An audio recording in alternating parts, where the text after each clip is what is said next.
We became experts at other people, and we essentially remained strangers to ourselves. Some women don't need more shame.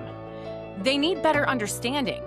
We've spent decades adapting to everybody else. Maybe this season is finally teaching us how to build lives that adapt to us too. That switch from criticism to curiosity, it is not a small thing.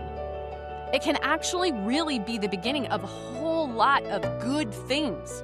Maybe midlife isn't making you question everything because you're falling apart.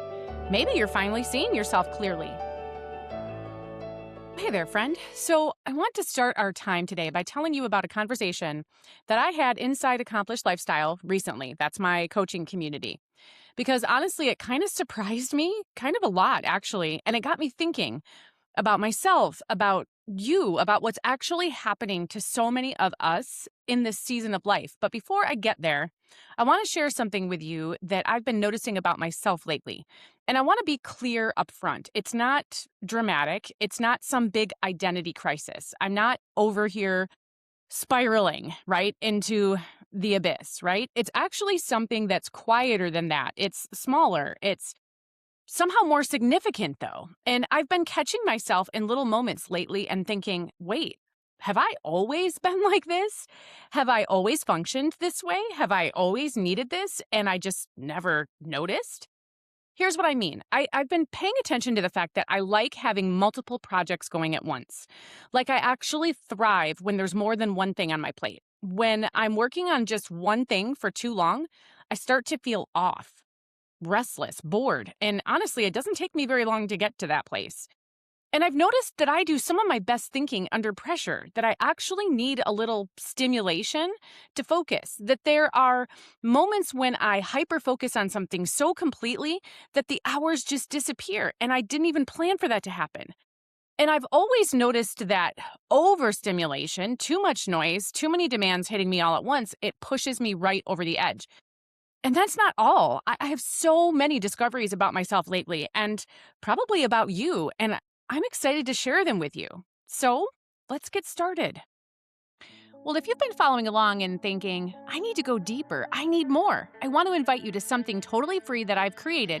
It's called Midlife Clutter Explained and Solved. This is my free Substack where every Tuesday I write a deeper unpacking of the real clutter that women are carrying. Not just the piles on the counter, but the mental load, the emotional backlog, the decision fatigue, the overthinking spirals. We break it down, we name it, we untangle it, and then on Fridays, I share a lighter post to help you reset your perspective before the weekend. Something that's grounding and clarifying and, of course, honest. If you've ever felt like your life looks fine on the outside but feels overloaded underneath, this is for you, and it's completely free. You can read it in 5 minutes or less, or you can sit with it longer if you choose. Just go to midlifeclutterhelp.com and subscribe to Midlife Clutter Explained and Solved. Because clutter isn't just about stuff, it's about capacity. And we're going to talk about it there.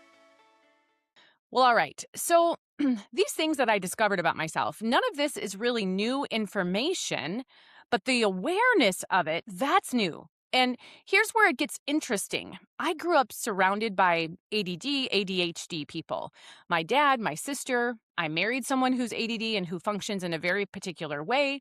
I've got some ADD, ADHD kids who also have their own wiring. And I've spent my entire life learning so much about the people around me, understanding how they function, figuring out what they need, adapting to them. And so when I started noticing these things about myself, my first thought was honestly a little funny. Like, wait a second, do I function more like an ADHD person than I ever realized? But then I caught myself and I thought, you know what? It's not really about the label. This isn't about whether I have a diagnosis or a category or a name for the way that my brain works. This is actually about something bigger because I think it's what's actually happening. For me and a lot of women that I talk to, it's that we're finally in a season where we have enough space to notice ourselves, maybe for the first time. And that's what today's conversation is all about. It's not specifically about ADD or ADHD. It's not about diagnoses. It's not about labels. It's about what happens when midlife women finally get enough breathing room to stop and ask, wait, who am I? How do I actually work? What do I need? What have I been ignoring about myself this whole time? So stick with me because I think this conversation is going to be so powerful for you. So here's the truth that most of us won't say out loud. For most of our adult lives, especially through the years of active motherhood, we didn't have the bandwidth to think about ourselves. Not really. We were surviving and managing and responding and adapting every single day. I know this and I can see this so clearly in my own life. My mental energy, and I mean a lot of it, was and is spent thinking about my kids, what they need, how they need to be parented, who was struggling and why, how to reach this one, how to set limits with that one, what approach would work best for this particular child in this particular season. And then there's adult kids. Well, that's its own kind of parenting. But through it all, I became honestly pretty good at reading people, at figuring out how other people function, at understanding what they needed and calibrating myself accordingly, probably because I had to. I had 11 different personalities living under one roof at one time, and I still have 10. But you know what? The one question is that I wasn't asking, it wasn't how do I function best? It wasn't what supports me or what drains me or what rhythms actually work for my brain and my body. And I didn't have time to think about it. And that's the honest truth. It's not an excuse. It's just the reality of that season. When you're in the thick of motherhood, especially when your kids are young or there's a lot of chaos or you're juggling all the things, there's almost no margin for that kind of self-reflection. You're just simply too busy keeping everyone else afloat to notice that you're barely treading water yourself. And here's the thing, most of us were good at these things. That's the part nobody talks about. We adapted really well. We figured out how to read a room and how to anticipate needs, how to adjust our approach on the fly. We became incredibly attuned to everyone around us, but we never stopped to study ourselves with that same kind of attention and curiosity. We became experts at other people, and we essentially remained strangers to ourselves. And as I think about it now, it kind of takes my breath away a little bit because I wonder how many years did I spend pouring that level of attention outward and none of it going inward? How much did I learn about everyone else in my life, their triggers, their needs, their patterns, their rhythms, while completely skipping over myself? And the hard part is, it's not like we're doing something wrong. We were doing what the season required. And maybe you're like me and your current season does still require this too. But somewhere along the way, we stopped asking, what about me? How do I work? What do I actually need to thrive? And I think about how much time and mental energy I gave and I continue to give to my kids. Which one needed more structure? Which one shut down when they felt criticized? Which one needed me to back off and which one needed me to sit right next to them? I studied them. I adjusted. I kept notes in my head, constant mental files on everyone in my orbit. And I genuinely believe that did make me a good mom, a good wife, even a good coach for women. But it also meant that for a very long time, I was the one person in my house that I never studied. I just assumed I was fine, or I assumed I'd figure myself out later. And after the busy season died down, after the kids got older, after things got easier, and later just kept getting pushed further out. Does this sound familiar? I think that's one of the most quietly painful things about this midlife season for so many women. It's not that they're falling apart, not that there's not even anything dramatically wrong, but it's that they're arriving at midlife and realizing they don't fully know themselves. And they're not quite sure when that happened or how to start fixing it. And so if you're in midlife right now and things are starting to shift, the kids are older or leaving or your role is changing, and you're starting to notice things about yourself that feel almost like new information, I don't think that's weird or strange. I also don't think this is a crisis. I think it's just what happens when you finally get a little space to turn the lens around. Now, I want to go somewhere that I think is really important because I know what a lot of women do when they start noticing these things about themselves, when they realize that they function differently than they thought, when they see patterns that they never really registered before. They turn it into evidence that something's wrong with them. I've done it, and I'd be willing to bet that you've done it too. we look at the way that we function, the pressure that actually helps us, or the way that we get bored with one thing and need to jump to another, or the way that certain environments send us over the edge. And instead of getting curious about it or figuring out why was that, we just use these episodes as ammunition against ourselves. Why can't I just focus on one thing? What is wrong with me that I need this much stimulation? Everyone else seems to handle all of this fine. Why can't I? And we've been sitting on all of this information about how we actually work, and instead of using it to understand ourselves better, we've been using it to prove that we're broken. And really, that bothers me. Because here's what that sort of shame spiral costs us. It doesn't just feel bad in the moment. It keeps us from ever getting the information that we need to actually help ourselves. Because when you're busy building a case against yourself, you're not gathering evidence about how to support yourself. You're just too busy being the prosecutor to become the investigator.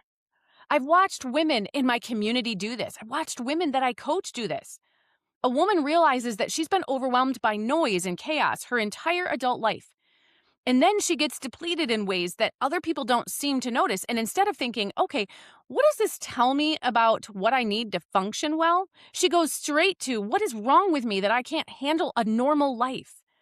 She turns the observation into an indictment. And here's the pattern that I want to interrupt today, because some of us have spent decades feeling like we're failing at life, like we're failing at productivity, like we're failing at motherhood or managing a home, or failing at the systems that everyone else seems to follow without any problem. But what if you aren't failing? What if all this time you were just forcing yourself to function in ways that were never designed for how your brain and your body actually work? When I started to get honest with myself about the things that I started noticing, that I need multiple projects and that pressure helps me focus and that boredom kills my motivation, that overstimulation is a real thing for me, I actually didn't feel ashamed. I actually felt something that is a little bit closer, or a lot closer to relief. Because suddenly so many things made sense. The systems that I kept trying to implement that never stuck for me. The workflows that aligned great for other people and felt like a straitjacket for me. The moments where I felt like I was finally in my element. And the moments where I felt like I was fighting myself every step of the way. It wasn't that I lacked willpower or discipline or contentment. It was that I was trying to be a version of productive and organized and just on that just doesn't match how I'm actually wired. And here's what I believe, honestly, with everything in me. Some women don't need more shame. They need better understanding. They need to stop diagnosing themselves as broken or failing and start getting genuinely curious about how they work. Because there's a massive difference between I'm failing and I've been trying to pour myself into a mold that was never made for me. One of those sentences keeps you stuck, and the other actually opens a door if you let it. Well, if you've been following along and thinking, I need to go deeper, I need more, I want to invite you to something totally free that I've created. It's called Midlife Clutter Explained and Solved. This is my free Substack where every Tuesday I write a deeper unpacking of the real clutter that women are carrying. Not just the piles on the counter, but the mental load, the emotional backlog, the decision fatigue, the overthinking spirals. We break it down, we name it, we untangle it, and then on Fridays, I share a lighter post to help you reset your perspective before the weekend. Something that's grounding and clarifying and, of course, honest. If you've ever felt like your life looks fine on the outside but feels overloaded underneath, this is for you, and it's completely free. You can read it in 5 minutes or less, or you can sit with it longer if you choose. Just go to midlifeclutterhelp.com and subscribe to Midlife Clutter Explained and Solved. Because clutter isn't just about stuff, it's about capacity. And we're going to talk about it there. Now, I want to address something because I think it's really relevant to what a lot of women are experiencing right now. There is a lot happening on the internet and in culture broadly, right? Around topics like ADHD in women and overstimulation and nervous system dysregulation and emotional labor and masking and perimenopause and all the ways that midlife affects our brains and our bodies. And I talk about this stuff too. And women are listening and it's resonating, sometimes deeply. But I want to be straightforward with you here. I'm not here to diagnose anyone. That's not my lane, and it shouldn't be my lane either. But if you're curious about something clinical, just talk to someone who is qualified to help you sort that out. I'm also not interested in turning every struggle into a label. Not because labels are bad, sometimes they can be helpful. Sometimes naming something is genuinely helpful and freeing, but because I think there's a risk of stopping at the label and never doing the actual work of understanding yourself. But here's what I do think is true. Women are finally hearing language that helps them stop hating themselves. For so many years, women have been carrying around this private shame, this quiet, grinding belief that they were somehow doing life wrong, that they were too sensitive or too scattered or too emotional or too whatever, that everyone else had figured out something, some sort of secret that they couldn't figure out. And now they're hearing conversations that offer a different explanation. Not that you're broken, but that your brain works this way, and here's why. It's not just you need more discipline, but it's you've been fighting your own natural wiring, and something inside of them says, oh, okay, that is me, and that's what's been happening. And that moment of recognition is so powerful. And what really struck me in a recent conversation inside Accomplished Lifestyle was how deeply women resonated with the idea of finally giving themselves permission to just notice themselves, not to judge themselves, not to fix themselves, just to notice, like, oh, this is how I am. And maybe that's not something to be ashamed of. Maybe it's just information. And that's the shift that they made. That's the shift that we made together. And that's the shift that I want for you too, from self-criticism to self-awareness, because that shift can change everything. And so here's where I want to spend a little extra time, because I think this is the piece that maybe matters most. The breakthrough for me and so many women that I work with, it isn't a diagnosis, it's permission. Permission to notice yourself without immediately judging what you see. Permission to stop forcing systems that don't fit and try something that actually works for how you're wired. Permission to need different things than the woman next to you does, to work differently, to rest differently, to show up differently, and to stop apologizing for it. And I want to tell you something that happened in my own life because I think it illustrates this perfectly. I finally gave myself permission to stop worrying about having multiple things, multiple projects going at once. Now, if you'd asked me years ago whether that was okay, I would have felt embarrassed to say yes, because the productivity wisdom that I absorbed, the stuff we all absorb, says that you're supposed to focus on one thing. You finish what you start, you go deep before you go wide, you complete the task, you close the loop, and then you move on. And I kept trying to operate that way. I would pick one project, put my head down, and try to see it through to the end before starting anything else. And I would lose my mind.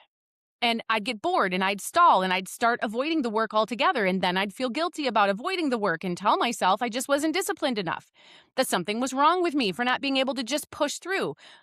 But eventually, after enough of that, I gave myself permission to try something different.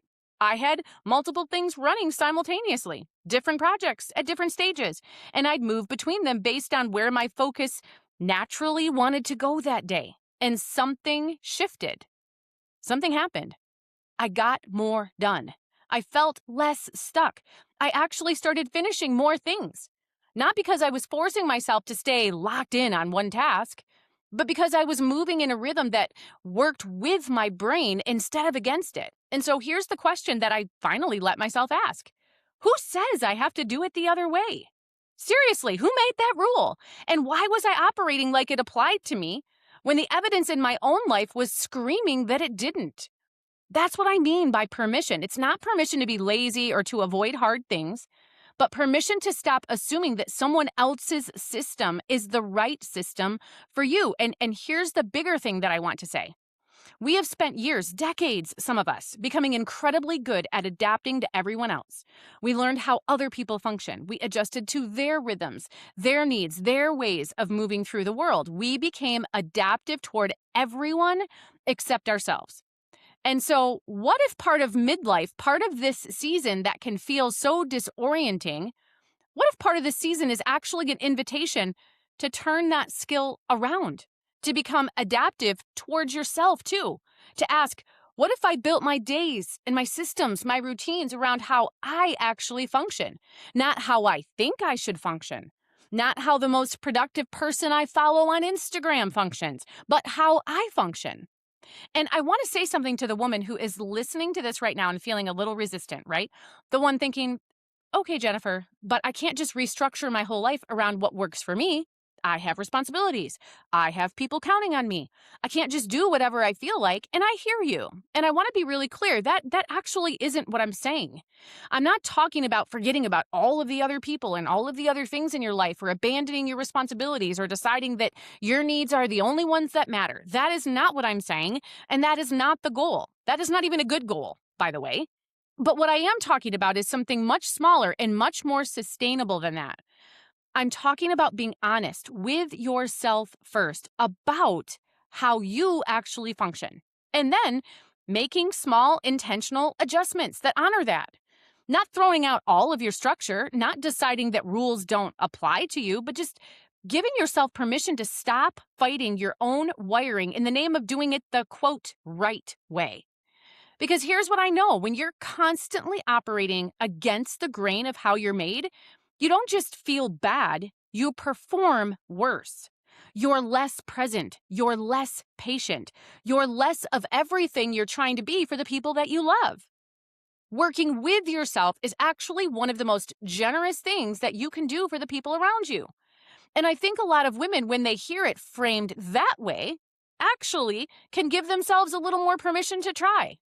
We've spent decades adapting to everybody else. Maybe this season is finally teaching us how to build lives that adapt to us too. And I genuinely believe that that is our invitation in midlife. But I think it has to start with giving yourself the same curiosity and grace that you've extended to every other person in your life. So I don't want to just leave you with just some things that help you understand yourself and make you maybe even a little bit excited, right? I want to give you something to actually do with all of this, all right? Because this conversation is about noticing, but also noticing without direction. It can just spiral into more overthinking, and we are plenty good at overthinking enough. So here are two simple things I want you just to kind of marinate on this week. You don't need a ton of time. You don't need a perfect journal or a special setup. You just need to be honest with yourself. Okay? So action step 1 is this. Do a what actually works audit. Grab a piece of paper or your notes app or whatever and divide it into 2 columns. Okay? In the first column, write down the systems and the rhythms and the habits that you keep trying to implement that never stick. They don't work. The things that you just try again and again and again. The approaches that feel like a constant battle. The things, the habits, the systems, the routines that you hate using. Don't judge them. Just list them. But in the second column, write down the things that you're doing, the habits, the routines, the ways that you do things that actually do work for you. The conditions where you feel focused. When is it that you feel focused? The times of day that you're sharp and you're on. The environments where you thrive, the ways of working that feel natural rather than forced. Now, once you've done those 2 columns there, look at them both and ask yourself this honest question. How much of my energy has been spent trying to maintain column 1 over here instead of leaning into column 2? That audit alone can be so revealing because often we can see right there on paper in front of us that we've been fighting against ourselves. And we can start to see, when we can start to see this fighting, it can kind of start to stop. Action step 2. Pick one place where you've been criticizing yourself and get curious about it instead. Just one. Where have you been criticizing yourself? We're not thinking about all the things we do that's awful to ourselves. We're just thinking about one thing. Maybe it's the way that you lose focus after a while. Maybe it's the fact that you don't like making a list. Maybe it's the fact that you need more quiet time than other people. Maybe it's that you function better with more on your plate than less. And that's always feeling like you need to be embarrassed by these things. Pick one of those things. And instead of asking, what's wrong with me that I'm like this, ask, how I'm wired? And how can I work with it instead of against it? That switch from criticism to curiosity, it is not a small thing. It can actually really be the beginning of a whole lot of good things opening up for you. So let me kind of end with this. Maybe midlife isn't making you question everything because you're falling apart. Maybe you're finally seeing yourself clearly. And I know that that can feel scary, right? Because for some of us, the self-criticism, it actually became our default to the point where it became comfortable. It was familiar. We knew how to do that. Getting curious about ourselves instead of criticizing ourselves, now that is something new. That's totally new territory. But I do want you to consider this. Maybe the problem isn't that you've failed. Maybe you've spent years, lots of years, trying to force yourself into ways of living and working and functioning and coping that never actually fit you. And maybe this season, as unsettling as it can feel, isn't about becoming someone new. Maybe it's finally about understanding who you've been all along. Again, I think about the women in my community who have had these same quiet moments of recognition in themselves, where something clicked. Again, it wasn't dramatic fireworks, but it was just this soft door opening, this steady opportunity to catch their breath, where they said, huh, that makes sense. This is me. This is actually how I'm built. And I've been fighting it for 20 years.